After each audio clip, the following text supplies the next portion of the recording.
ass man. That's it. I wish I could tell you guys that I learned all these valuable lessons from Lolly and they were instilled in me and it was great. But alas, I am a late bloomer in all regards. So I had to learn a couple of lessons from the era of Bitchy Bevy. What kind of person has 10 assistants in 5 years? Bitchy Bevy, that's who. Now, I didn't start out my career with a toxic attitude. No, initially I was really happy to be in the fashion industry, but then I began to compare my trajectory to others. And I also began to feel burned out because I was burdened by these personas that I had created that were allegedly going to help me progress in my career. I made a couple of mistakes. One, I thought that being snarky was a good career move. It wasn't. I also thought I looked good in the color brown. I actually don't. Yeah. And I just in my dream montage, I wanted to get away from Bitchy Bevy. I wanted to get away from the color brown. And so in the movie version of my life, as soon as I quit my job, I'm a yoga guru. I'm extremely limber and very happy. Come to think of it though, guys, I'm actually limber and happy right now. But I would be lying, and I believe it is against international law to lie during a TED Talk. So I'm not going to do that. And as a matter of fact, my insecurities popped back up as late as last year. I was minding my business, as one does, perusing social media, and I saw people excelling in a space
How if you don't really know who you are because you have suppressed your inner self? You've suppressed the core of you. You've suppressed the Sorry best about parts that, of you y'all. because you took on these other identities and these personas in an effort to make your life better. Because we all buy into some things about what we're supposed to be doing and who we're supposed to be. So what if you squelch that? Because I know I had to excavate to dig up Little Brown Bevy. But the way I found it was through three questions. Who am I at my core? How am I being perceived? How would I like to be perceived? Who am I at my core? At my core, I'm looking to authentically connect with people. I don't like a cursory, interaction. And I do not believe in networking. I like an authentic connection. I'm also curious and I'm adventurous and I'm kind. And I've got big dreams. How am I being perceived? Well, y'all know the nickname Bitchy Bevy. So duh. But here's the problem. There's a lot of power in that persona. And I actually really enjoyed it for a time, because you can make a lot of money being a bitch, especially in fashion.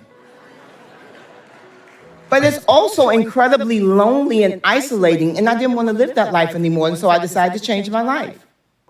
And I left all of that alone. I really did, just change my spirit, and leaving fashion obviously helped.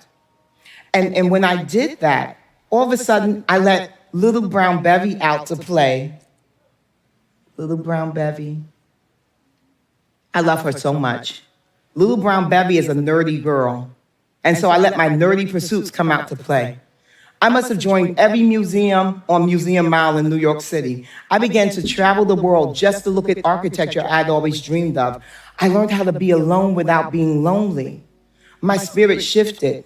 I became a better person. You can ask people. I became a better person. And now I get to stand here in front of you guys with no bravado, with nothing to prove. I tell you, with nothing to prove. I'm not trying to prove nothing to y'all.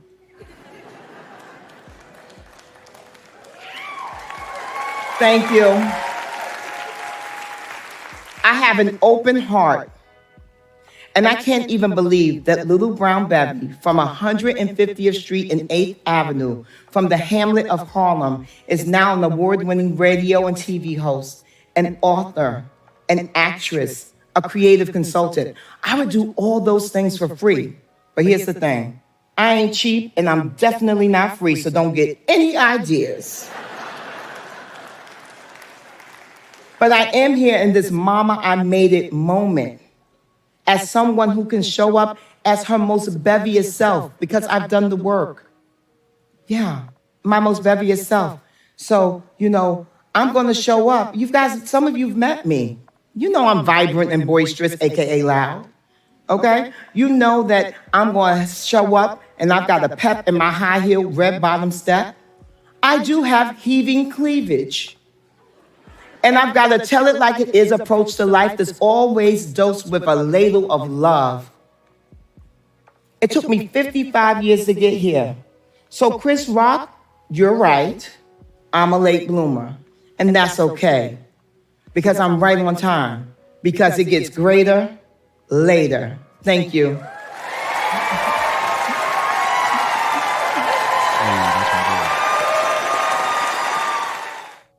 So we went in some TED Talks. Hold on, let me push live on this thing. All right. So we got some TED Talks popping today.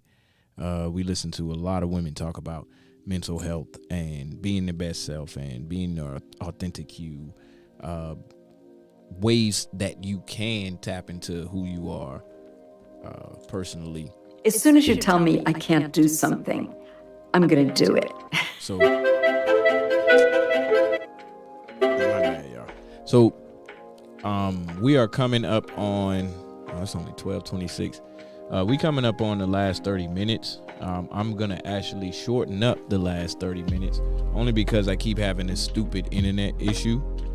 So, I will close out with this message, though, to all of the men out there, young men, older men, little boys.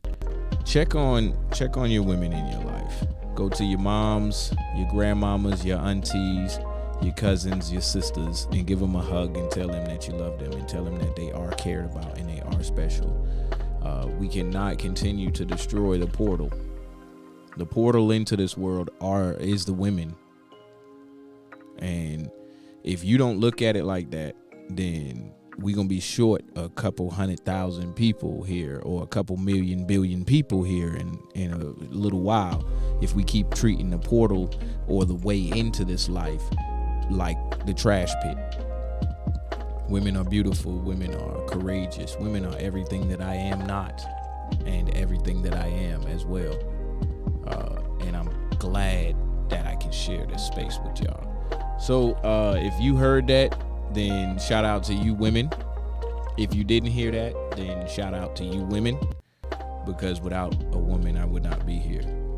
You were my way in, and whether I like it here or not, thank you for giving me a chance to be here and to spread my wings and fly and search the depths of my soul.